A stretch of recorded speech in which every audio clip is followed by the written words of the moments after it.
Amahoro meza.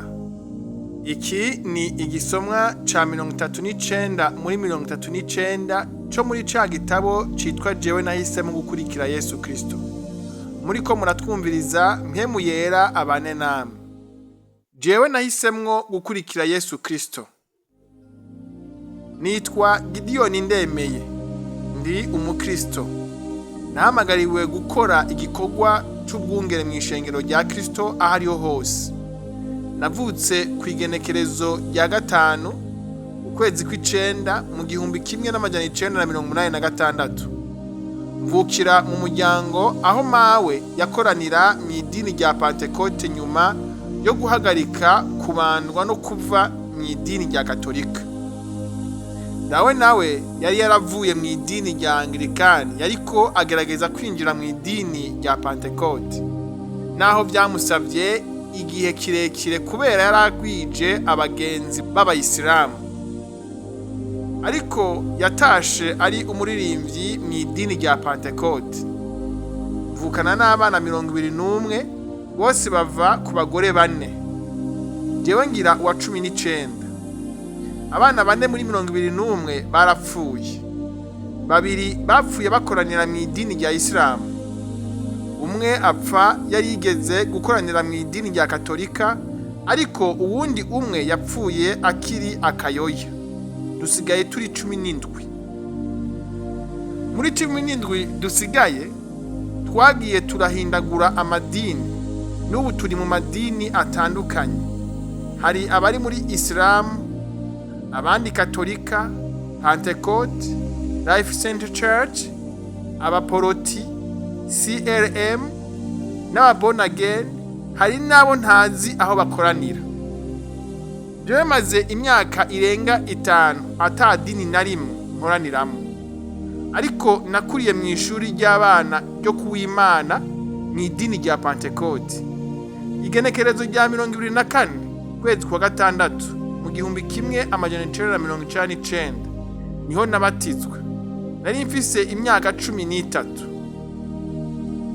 Inyuma hafi y'imyaka 2 nahevye iryo dini. Ncamara igihe c'iyindi myaka 2 ata dini nkoraniramo. Mu nyuma nca ntangura gukoranira mw'idini y'abaporoti yitwa Église Vivante. Aho hari kuva mu 2004 kugera mu 2005. Nahavuye barinyirukanyemo. Kuva ico gihe gushika mu mpera z'2007 narakoranira hamwe n'abandi, ariko nta dini twarimwo. Mu mpera z'2007 niyo twamenyeshwa ko twinjiye mu idini rya Presbyterian Church yitwa Pisima. Muri iki gihe nyene nanafashije mu gutanguza igikorwa c'amabango citwa ABM. Mu nyuma abarongozi b'iryo shami rya Pisima twakoraniramwo baciye batanguza idini ryabo ryitwa PWGC. Niho nakoranira nkaba narongora n'ugwaruka, nkongera nkaba no mu kanama gakuru karongoye iryo dini. Nari n'umuvuga butumwa. Mu 2011 niho nagiye mu byo gufasha gutanguza irindi dini ryitwa THGC mu kiringo c'umwaka umwe. Mu nyuma nabandanije gukoranira muri rya dini ryitwa PWGC nk'umuvuga butumwa, nongera ndongora ugwaruka. Hama mu nyuma ntangura gukoranira mw'idini rindi ryitwa Lion of Judah. Nakora mu gisata ca media. Kuva mu ntango z'2017 gushika itarike 1 y'ukwa 4 mu 2018 nakoranira muri rya dini ya THGC, ariko irindi shami. Murabona ko ivy'amadini nabibayemwo bihagije, kandi ndabizi kuko nabivukiyemwo nongera ndabikuriramwo kugeza nkwije imyaka 32. Kuva igenekerezo rya mbere ukwezi kwa 4 mu 2018 nyuma y'urwo rugendo rwanje rwo mu madini arenga 5 nabayemo, ubu nahisemwo kwitandukanya n'ivyitwa amadini canke amashengero, hama nkwirikira Yesu Kristo wenyene, ndetse niyemeza kumva no kumvira amajambo yiwe yose yavuze, hama fata ingingo yo kuzohora nkoranira aho abakristo bazoba bakoraniye.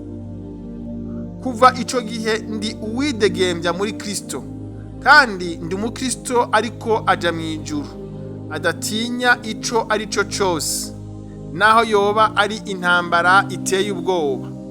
No muri yo nzoguma ndi umukristo, kandi nzokwama ndiwe. Ishengero rya Kristo niryo nahamagariwe gukorera nk'urugingo rumwe muri bo, kandi niteguriye no gupfa nzira kuba narizeye umwami wanje Yesu, nkanamukurikira. Hari imigenderanire y'ibanga mfitaniye na Yesu idashobora gukugwaho no kumvira iby'idini iryo ari ryo ryose, kuko namenye ukuri. Ubu naramaramaje, nzomwumirako. Murakoze, kandi impemu yera abigishe ibirenze ibyo nanditse. Hamwe woba wifuza ico gitabo cose mu bwoko bwa PDF canke mu majwi, mwotwandikira kuri WhatsApp yacu akamenyetso ko guteranya 257 71 39 41 76. Umwami Yesu abahe amahoro n'umunezero aho muherereye hose. Amen.